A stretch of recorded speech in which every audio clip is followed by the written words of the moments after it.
હવે જનરલી તમે મોસ્ટ ઓફલી જોવા જાઓ તો આ બે વસ્તુનો આપણે રેગ્યુલર લાઈફમાં યુઝ કરીએ છીએ, એટલે આપણને બહુ વધારે પૂરતો આઈડિયા હોય. સિમ્પલ હું તમને એક એક્ઝામ્પલ આપું એટલે તમને જે છે એ ક્લેરિફાય થઈ જાય. ડાયરેક્ટ અને ઇન્વર્સ પ્રપોર્શન નો મિનિંગ શું છે ને એ ક્લિયર થઈ જાય. બરાબર. સિમ્પલ તમને એક્ઝામ્પલ ખાલી હું એટલું જ આપું કે માની લો કે આપણું જયારે બોર્ન થયો ત્યારે તમારું વેઇટ જે છે ને ઈ મેક્સિમમ 2.5 and 3 kg હશે. ત્યાંથી તમે ધીરે ધીરે ધીરે કરતા તમારી એજ થતી જાય એમ તમે મોટા થાવ તો એની સાથે સાથે તમારે ચેક કરવું તો કરજો કે તમારો વેઇટ બી જે છે ને એ ઇન્ક્રીઝ થશે. અગર તમારી એજ ઇન્ક્રીઝ થાય છે તો તમારો વેઇટ બી શું થાય છે? ઇન્ક્રીઝ થાય છે એક સર્ટેન લેવલ સુધી. ફોર એક્ઝામ્પલ કે તમે યંગ થઈ જાઓ ત્યાં સુધી. 20 યર નો કોઈ વ્યક્તિ હોય ને એમ કે સર મારો વેઇટ જે છે 2 or 3 kg જ છે, તો ઇટ ઇઝ ઇમ્પોસિબલ. આપણે એવું એક્સેપ્ટ પણ ન કરીએ. કેમ? ડાયરેક્ટ આપણે એમ જ કહીએ કે તું 20 યર નો છો ને તારો એજ તારો વેઇટ જે છે એ 2-3 kg છે.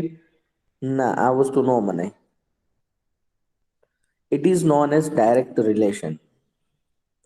જ્યારે એક ક્વોન્ટિટી ઇન્ક્રીઝ થતી હોય ને અને એની સામે બીજી ક્વોન્ટિટી બી ઇન્ક્રીઝ થાય તો તમારે સમજવું કે એ ડાયરેક્ટ રિલેશન છે. હજી એક એક્ઝામ્પલ આપવું એટલે તમને વધારે ક્લિયર થાય. ફોર એક્ઝામ્પલ, તમે માર્કેટની અંદર એપલ લેવા માટે ગયા. તમે ત્યાં પ્રાઇસ પૂછી કે ભાઈ શું રેટ છે એપલનો, તો એને કીધું કે ભાઈ એપલ જે છે 50 રૂપીસ પર કેજી. 1 kg ના 50 રૂપીસ. તમે કીધું કે સર મારે જે છે 3 kg જોવે છે. તો શું ઈ 3 kg તમને 50 રૂપીસ નો આપશે? નહીં. એ 150 રૂપીસ દેશે. તમારી જ બાજુમાં માની લો કે હું આવીને ઉભો તો મેં કીધું કે સર મારે 5 kg એપલ જોવે છે. તો મેં એને 5 kg કીધા તો 50 5 250 રૂપીસ. મને ઈ કહે છે કે સર તમારે એટલા જે છે એ કોસ્ટ થશે. It means whenever you increase one quantity, if directly second quantity will be increased, it is known as direct proportion. Number of kgs are increasing in the case of apple, and on the other hand, the price will also increase.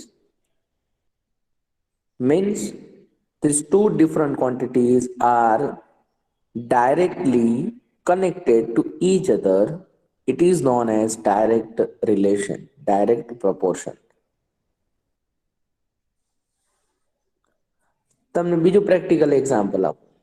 તમે જે છે એ petrol માટે ગયા petrol pump પર, ત્યાં તમે જોયું કે 80 રૂપીસ નો પ્રાઇસ છે, 80 રૂપીસ પર લીટર. તમે કીધું કે સર મારે 4 લીટર જોવે છે, તો એ શું 4 લીટર 80 રૂપીસ નો આપશે?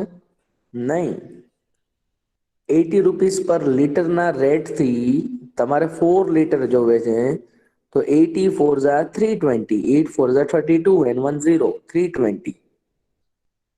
એ તમને એમ કહેશે કે સર 320 રૂપીસ તમારે પે કરવાના. તો it is known as direct relation, કે જ્યારે જ્યારે તમે એક ક્વોન્ટિટીની ઇન્ક્રીઝ કરો તો સામે બીજી ક્વોન્ટિટી જે છે એ બી ઇન્ક્રીઝ થવી જોઈએ. અને ઇનવર્સ પ્રપોર્શન શું છે? કે અગર એક ક્વોન્ટિટી ઇન્ક્રીઝ થશે તો સેકન્ડ ક્વોન્ટિટી ડિક્રીઝ થશે. એનું બી પ્રેક્ટિકલ એક્ઝામ્પલ આપું. For example, speed end time. These two quantities are always in inverse relation. તમે તમારા ઘરેથી સ્કૂલે વોક કરતા કરતા આવો, તમારી સ્પીડ ઓછી છે, સ્પીડ ડિક્રીઝ થઈ તો ટાઈમ ઇન્ક્રીઝ થઈ જશે. તમે ઘણા લાંબા ટાઈમ પછી જે સ્કૂલ પહોંચશો. અગર તમે સાયકલિંગ કરતા કરતા આવો છો તો તમારી સ્પીડ ઇન્ક્રીઝ થઈ તો એ મુજબ ટાઈમ જે છે ડિક્રીઝ થઈ જશે, ફટાફટ પહોંચી જશો. તમે બાઇક લઈને આવો છો તો ઓર સ્પીડ ઇન્ક્રીઝ થઈ, તો તમારો ટાઈમ જે છે ઓર ડિક્રીઝ થશે, ફટાફટ પહોંચી જશો તમે. આપણે લોકો ફ્લાઇટમાં જનરલી જતા હોઈએ છીએ, તો ફ્લાઇટની અંદર જઈએ એટલે શું થાય, ટાઈમ ડિક્રીઝ થાય. તો શું ટાઈમ એમનેમ ડિક્રીઝ થાય છે?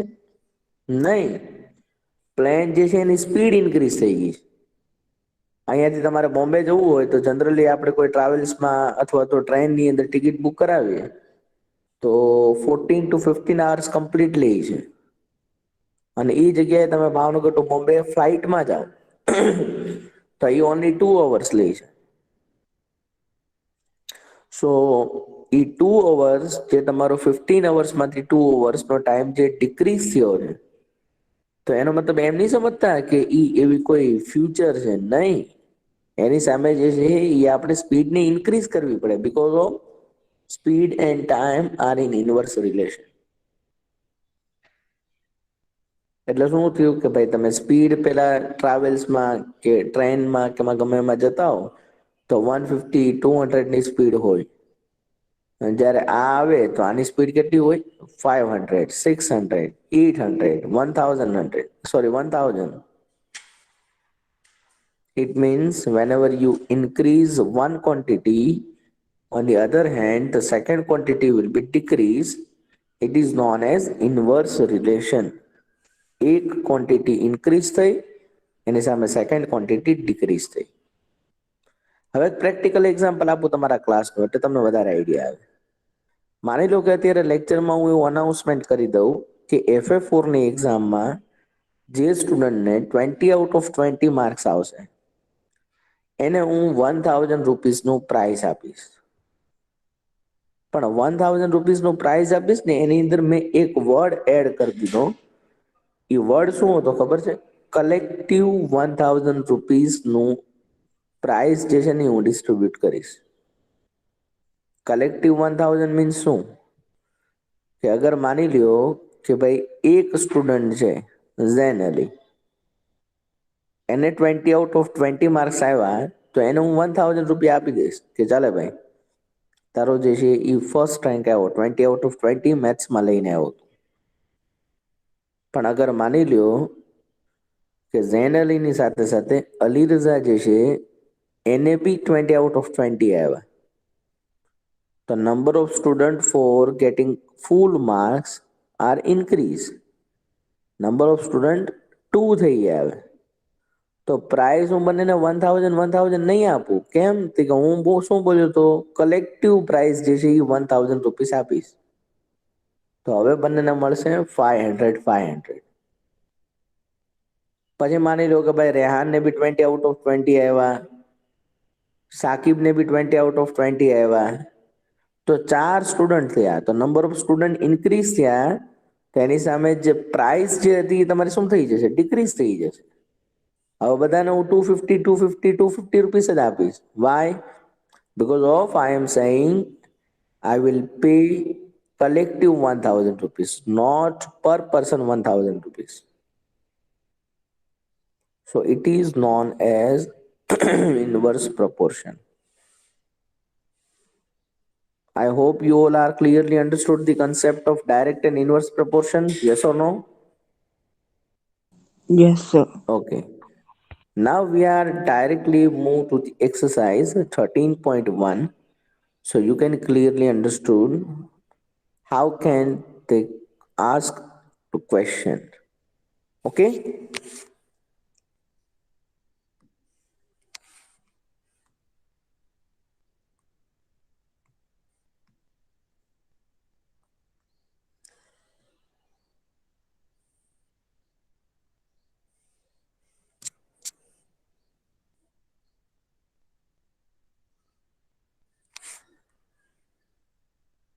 Okay.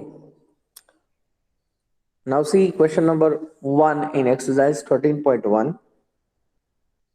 Following are the car parking charges near a railway station up to 4 hours 60 rupees, 8 hours 100 rupees, 12 hours 140 rupees, and 24 hours 180 rupees. Check if the parking charges are in direct proportion to the parking time. Here two different quantities are given. First quantity is parking time and second quantity is parking charges. We have to check whether these two quantity are in direct relation or not. So we are just checking. You can see here 4 hours નો જે charge જે છે એ 60 rupees છે, તો 8 hours નો charge કેટલો થવો જોઈએ? કોઈ મને કહેશે? બેટા 4 hours નો ચાર્જ 60 રૂપીસ હતો, તો 4 2 ઝા 8, ટાઈમ ડબલ થઈ ગયો, તો ચાર્જ બી ડબલ થવો જોઈએ ને? 120. હા, પણ અહીંયા આપ્યું છે 120 100 rupees. રૂપીસ, તો it means it is not in direct relation. Direct પ્રોપોર્શનમાં આ વસ્તુ નથી. પછી માની લો કે 4 અવર્સમાંથી 12 અવર્સ થઈ ગઈ, તો 4 3 ઝા 12, તો ટાઈમ તમે જે છે એ થ્રાઇસ કરી દીધો, 3 ટાઈમ કરી દીધો, તો એની સામે ચાર્જ બી 3 ટાઈમ થવો જોઈએ ને? 63 ઝા 180 ચાર્જ થવો જોઈએ, but here given only 140 rupees, so it is not in direct relation. And then last 4 અવર્સમાંથી 24 અવર્સનો time થયો, તો 4 6 ઝા 24, 6 ટાઈમ્સ કરી દીધો, તો ચાર્જ બી એ જ રીતના 6 ટાઈમ થવો જોઈએ ને? તો 60 રૂપીસ હતું, તો 6 6 ઝા 36, 360 રૂપીસ ચાર્જ થવો જોઈએ. But here we have to pay only 180 rupees. It means these relations are not in direct. It is indirect relation. Please remember, it is not inverse relation. It is indirect relation. Direct and inverse, અગર કોઈ direct નથી હોતું તો એ inverse હોય એવું જરૂરી નથી. અગર કોઈ ડાયરેક્ટ નથી તો એ ઇનડાયરેક્ટ બી હોઈ શકે. ક્લિયર થાય છે મને કે નહીં? Yes. Okay. Yes. Now you can see question number 2. A mixture of paint is prepared by mixing 1 part of red pigment with 8 part of base. In the following table, find the part of base that need to be added. હવે શું કીધું છે? એક mixture prepare કરવું છે paint માટે, અને એ માટે શું લેવાનું છે? 1 પાર્ટ ઓફ રેડ પિગમેન્ટ. તો એની સાથે જે છે તમે બેઝના જે છે ને એ 8 પાર્ટ લેશો. તો નીચે જો ટેબલ આપેલું છે તમને કે પાર્ટ્સ ઓફ રેડ પિગમેન્ટ અગર 1 છે, એમાંથી પાર્ટ્સ ઓફ બેઝ કેટલા જરૂર પડે? 8. તો સિમ્પલી તમે વિચારો કે અગર પાર્ટ્સ ઓફ રેડ પિગમેન્ટ 4 થઈ જાય, તો we have to multiply by 4. તો બેઝ જે છે એના પાર્ટ્સ કેટલા છે જોવે આપણે, અગર આ ડાયરેક્ટ રિલેશનમાં હોય તો બેટા 4 8 is 32. Yes or no? Yes or no? Yes, sir. Please give me answer, all of Yes, you sir. boys. If you don't understand, Yes, please tell me, sir, Yes. I don't understand. Otherwise, please give me answer. Here given that in a mixture of paint, we have to mix two different quantities. First quantity is particles of red pigment, and the second particles of base. And the relation is given here. When we add particles of red pigment 1, we have to add particles of base 8. So it is one type of relation. It is one type of ratio, 1:8 ratio. So we have to maintain this ratio. So અગર તમે red pigment 4 લ્યો છો તો એની સામે base તમારે કેટલા લેવા પડે? 4 8 is 32. ઇફ અગર રેડ પિગમેન્ટ જે છે 7 પાર્ટિકલ્સ લ્યો છો તમે, તો 7 8 is 56 તમારે બેઝના પાર્ટિકલ લેવા પડે. And if we are taking 12 red pigment, we have to multiply it by 12. 12 8 is 96. And then in last, we are taking 20 red pigment, so we have to multiply it by 20. 20 is 160. So what is your answer? I am just write down this answer here. બહુ easy chapter છે એટલે બેટા ગભરાવાનું નથી કઈ. 4 8 is 32, then 7 8 is 56, then 12 8 is 96, and 20 is 160. તો આ થઈ ગયો તમારો આન્સર. થઈ ગયું ક્લિયર કે ન થયું? Yes sir. Yes. ઓકે, આના ઉપરથી છે ને તમને એક બીજો એક્ઝામ્પલ આપું ડાયરેક્ટ રિલેશનનું, તો તમને આખું ક્વેશ્ચન જે છે ને ક્લિયરલી સમજાઈ જાય. માની લો કે તમને ખબર હોય તો જનરલી આપણે ઘરે જે છે એ ચા બનાવીએ તો એની અંદર બધા છે ને મમ્મીએ રેશિયો ડિસાઈડ કરેલા હોય. ક્યારેક મમ્મીની તબિયત સારી ન હોય ને તમને એમ કહે કે બેટા ચા બનાવીને, તો જનરલી આપણને ચા બનાવતા નથી આવડતી હોતી, પણ મમ્મી જે રીતના કહે છે ને એટલી વસ્તુ ખાલી આપણે મૂકી દઈએ ને તો બી આપણે ચાય જે છે ને બની જાય. ફોર એક્ઝામ્પલ, મમ્મી એમ કીધું કે બેટા 1 કપ તું મિલ્ક લઈ લે, 1 કપ વોટર લઈ લે, બરાબર, 2 સ્પૂન જે છે એ સુગર લઈ લે અને 2 સ્પૂન જે છે એ ચાય પત્તી લઈ લે, અને પછી એને ગેસ ઉપર મૂકી અને તું એને મિક્સ કરી દે અને થોડી વાર ગરમ થવા દે, ચા બની જશે. તો માની લો કે તમારા ઘરે કોઈ ગેસ્ટ આવે, 10-12 લોકો આવ્યા, તો 10-12 લોકો આવ્યા ને એના માટે તમારે ચા મૂકવી છે, તો શું ખાલી તમે મિલ્ક જે છે એ 1 કપની જગ્યાએ 10 કપ મૂકી દીધું તો શું ઈ ચા બની જશે? કે એના પ્રપોર્શનાલિટીમાં તમારે સુગર, ચાય પત્તી, વોટર બધું વધારવું પડશે? વધારવું પડશે. વધારવું પડે ને બેટા.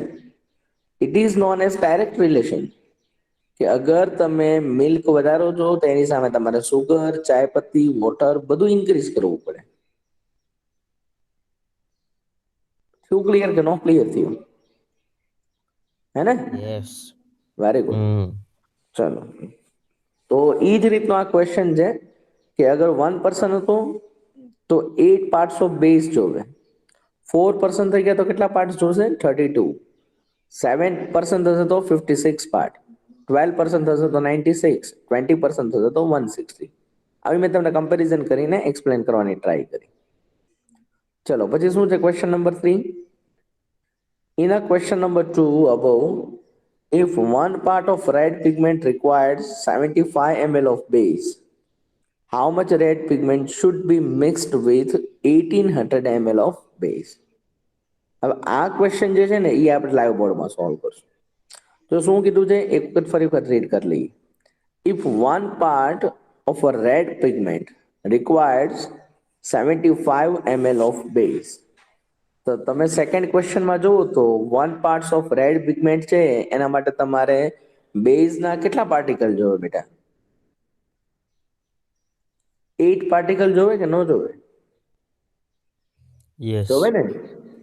તો આપણે જે છે અહીંયા ડાયરેક્ટ કમ્પેરિઝન કરી દઈએ. જો હમણાં તમને સમજાઈ જશે, કાંઈ હાર્ડ નથી. હા, 1 પાર્ટ રેડ પિગમેન્ટ છે એ માટે તમારે કેટલું જોવે છે? 75 ml બેઝ જોવે છે. અને ક્વેશ્ચન એવો પૂછ્યો છે કે if we have 1800 ml base, how many particles of red pigments we need? તો ડાયરેક્ટ ક્રોસ મલ્ટિપ્લિકેશનનો ક્વેશ્ચન થઈ ગયો. કમ્પેરિઝન ઓનલી કે 1 પાર્ટ માટે જે છે એ તમારે 75 ml બેઝ જોતું હતું, તો 1800 ml માટે તમારે કેટલા પાર્ટિકલ જે છે એ જોશે?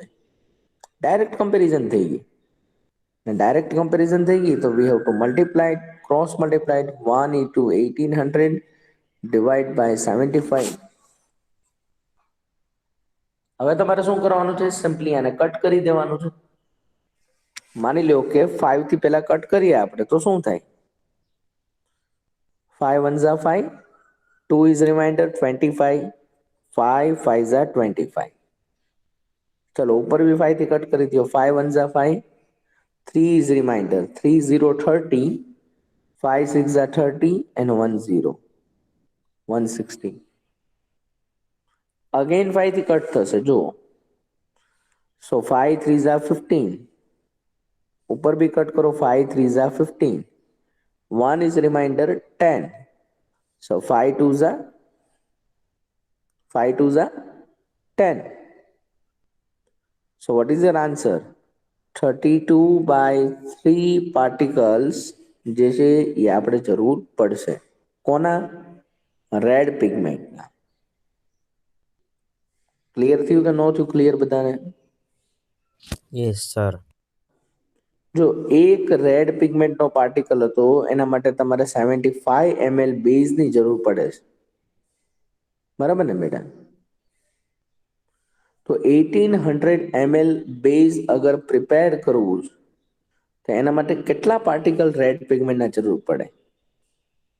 તો એને આપણે કન્વર્ટ કરી દીધું કમ્પેરિઝન ફોર્મમાં, અને કમ્પેરિઝન ફોર્મમાંથી આપણે ક્રોસ મલ્ટિપ્લિકેશન કરી દીધું, અને જેવું ક્રોસ મલ્ટિપ્લિકેશન કરશું તમને આન્સર મળી જશે. ચલો, થઈ ગયું ક્લિયર બધાને? યસ.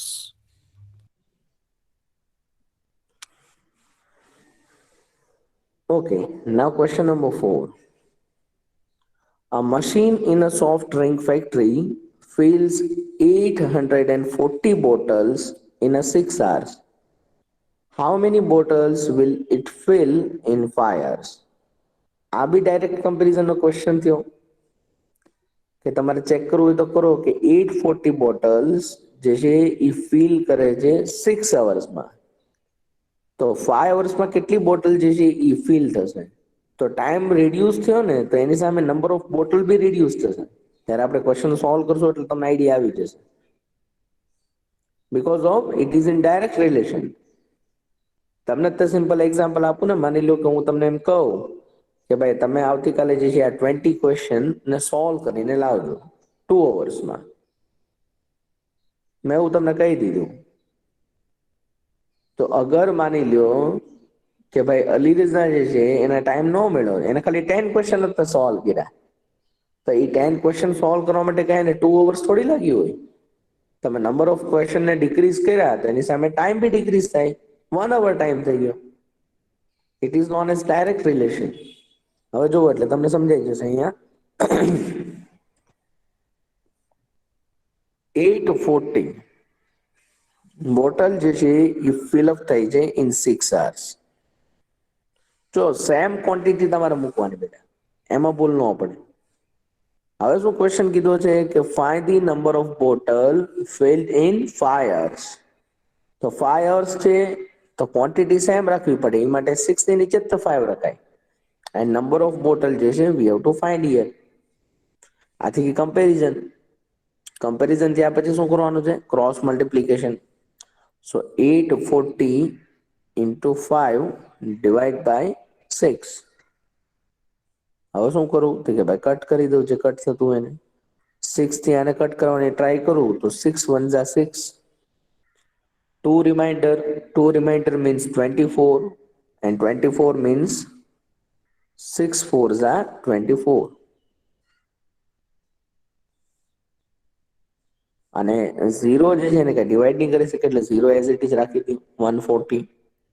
હવે તમારે મલ્ટીપ્લાય કરવાનું છે 140 into 5. ચલો 5 0 જા 0, 5 4 જા 20, 2 carry, 5 1 જા 5 into 7. So there are 500 bottles filled in 5 hours. આ તમારો આન્સર થયો. ક્લિયર થયું બેટા બધાને કે નો ક્લિયર થયું? બહુ એટલે બહુ ઈઝી છે બેટા, એકદમ આરામથી જ કરીએ છીએ, એવું કઈ ટેન્શન જેવું નથી આપણે, બરાબર ને? કોઈ રાખતા બી નહીં માઇન્ડમાં. 10 ક્વેશ્ચન કરવાના છે આપણે. 10 ક્વેશ્ચન માંથી ભલે આજે ખાલી જે છે એ આપણે 2-3 ક્વેશ્ચન બાકી રહી જાય, કઈ ટેન્શન જેવું નથી, ટેન્શન નો. આપણે ક્યાં સુધી કરશું હું તમને ત્યાં સુધી કહી દઉં. 5 6 7, હા 3 ક્વેશ્ચન હજી થઈ જશે. ચલો then question number 5.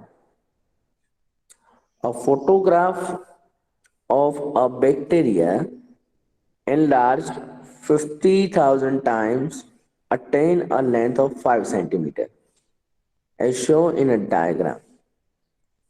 What is the actual length of the bacteria? If the photograph is enlarged 20,000 times only, what would be its enlarged length?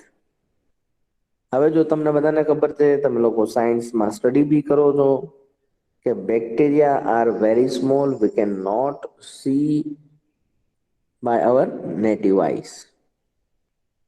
If you want to see the bacteria, we have to use microscope. Microscope is one type of machine. They convert the size of the bacteria to large, જેથી કરીને આપણે bacteria ઉપર research કરવું હોય તો research કરી શકીએ, એને આપણે નથી જોઈ શકતા. But with the help of microscope we can see the bacteria. જ્યારે તમને તેજીબ સર પ્રેક્ટિકલ લેક્ચરમાં લઈને જાય ને ત્યારે સરને કહેજો કે શરાફત સરે કીધું છે કે એક કોઈ બેક્ટેરિયા જે છે એને રિલેટેડ કોઈ એક એક્સપેરિમેન્ટ માઇક્રોસ્કોપમાં કરીને બતાવો ને. વી હેવ ટુ સી બેક્ટેરિયા. અમારે બેક્ટેરિયા જોવા જ છે, એટલે તમને ત્યારે વધારે આઈડિયા આવશે. તો શું કીધું કે 50,000 ટાઈમ્સ અગર તમે એની સાઇઝ ઇન્ક્રીઝ કરો છો ત્યારે એ 5 સેન્ટીમીટરની લેન્થ જે છે ને એ એક્સેપ્ટ કરે છે. 50,000 ટાઈમ્સ જ્યારે તમે એને એનલાર્જ કરો છો ત્યારે એ 5 સેન્ટીમીટર જે છે એની લેન્થ અટેન્ડ કરે છે. So what is your question? Find the actual length of bacteria. Actual length means આ જે 50,000 ટાઈમ્સ છે એ તો તમે એનલાર્જ કર્યું છે. એકચ્યુઅલ લેન્થ તો ખાલી વન ટાઈમ જ હોય ને બેટા. તો વન ટાઈમ જે છે એકચ્યુઅલ લેન્થ છે તો એ એકચ્યુઅલ લેન્થ તમારે ફાઇન્ડ કરવાની છે. ફરીથી કમ્પેરિઝન થઈ ગઈ. Now we have to cross multiply this. 1 into 5 divide by 50,000. We are dividing by 5. 5 10,000 ja 50,000. So your answer is 1 upon 10,000. અને તમને લોકોને ખબર છે કે 10,000 મીન્સ શું થાય? 10,000 means 1 upon 10 raised to 4 power. 4 0 તમને આપેલા છે તો એને પાવરમાં કન્વર્ટ કરી દો. 10 raised to 4 power. We have to write down that this number in standard form. You already study about the normal form, usual form, standard form in chapter number 12, law and exponent. FA3 માં જે chapter હતું બેટા ત્યારે મેં તમને કીધું હતું કે if you want to convert any number into standard form, we have to write down the number in the power expression. So here we are writing 10,000 into 10 raised to 4 power. Now you can see 1 upon 10 raised to 4 power means we have to take reciprocal. So what is your answer? 10 raised to minus 4, and this measuring in meter. So what is the actual length of bacteria? 10 raised to minus 4 meter.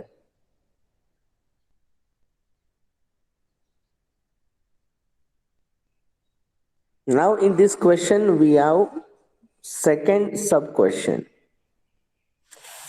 If bacteria enlarged 20 times, what is the length of a bacteria now?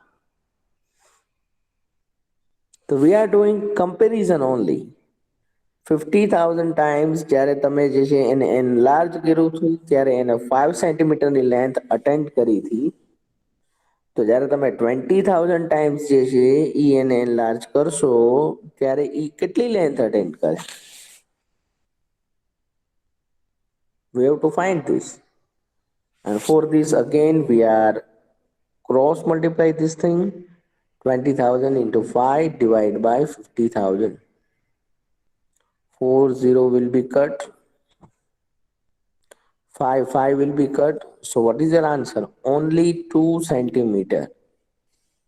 અગર તમે 50,000 times જે છે એ માઇક્રોસ્કોપની અંદર બેક્ટેરિયાને zoom કરો છો, enlarge કરો છો અને બેક્ટેરિયા 5 સેન્ટીમીટરની લેન્થ અટેન્ડ કરે છે, તો જ્યારે તમે 20,000 ટાઈમ્સ બેક્ટેરિયાને એનલાર્જ કરો ત્યારે એ 2 સેન્ટીમીટરની લેન્થ અટેન્ડ કરે. It is your question number 5. I hope you all are clearly understood this all the question in exercise 13.1. Yes or no? Yes, sir. If you have any doubt, please beta ask me, huh?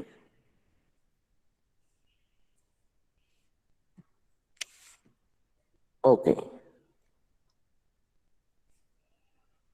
Now question number 6.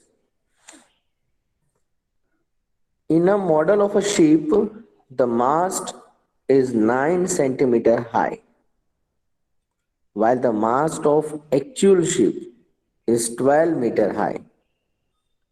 If the length of ship is 28 meter, how long is model ship?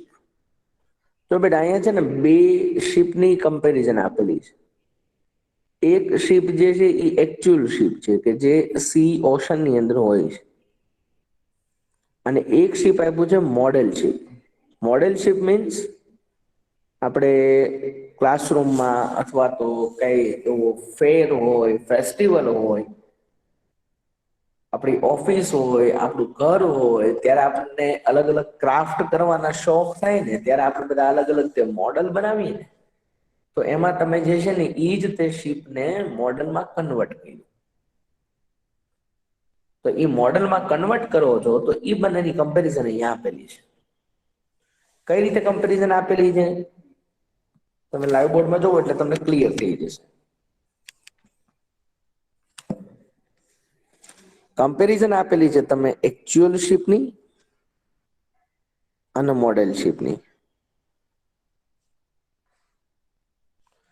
કેની કેની comparison આપી છે? કે હાઇટની comparison છે અને લેન્થની comparison છે. જો બેટા સમજતા જજો.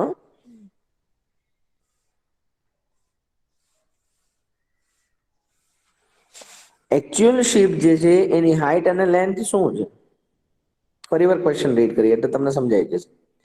In a model of a ship, the mast is 9 centimeter high, while the mast of the actual ship is 12 meter high. मतलब કે actual ship જે છે એની હાઇટ કેટલી છે? 12 metre. And if the length of the ship is 28 meter, એટલે 12 મીટરની height છે અને 28 મીટર જે છે તમારી પાસે શું છે? લેન્થ છે. અને મોડેલ શિપ જે છે એની હાઇટ કેટલી છે? જો એ ફર્સ્ટ સેન્ટેન્સમાં જ લખેલું છે. In a model of a ship, the mast is 9 centimeter high. તો તમને આ વસ્તુ આપેલી છે 9 સેન્ટીમીટર, જ્યારે એકચ્યુઅલમાં જે છે બંને મીટરમાં છે. We have to find the length of actual ship, model ship. What we have to find here? Length of model ship.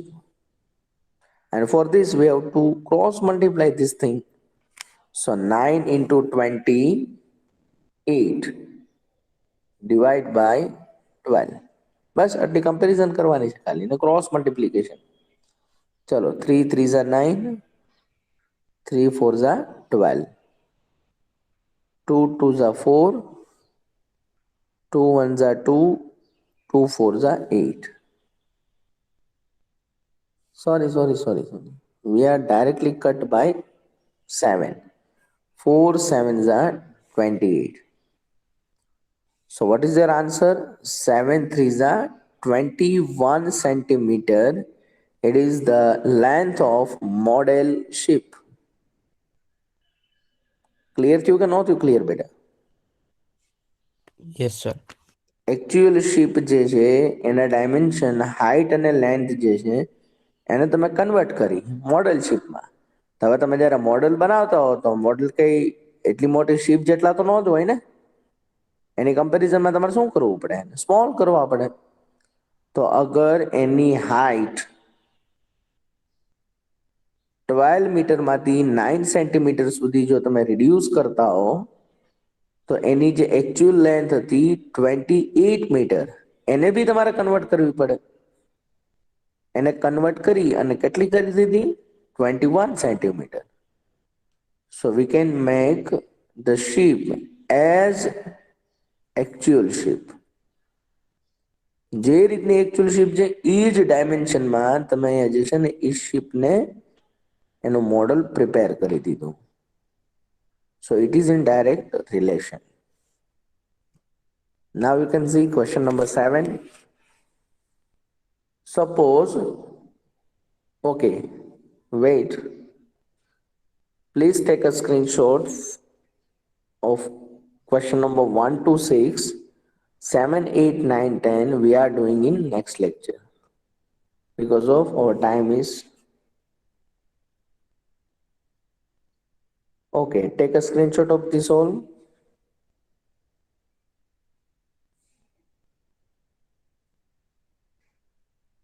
Okay, sir. Okay.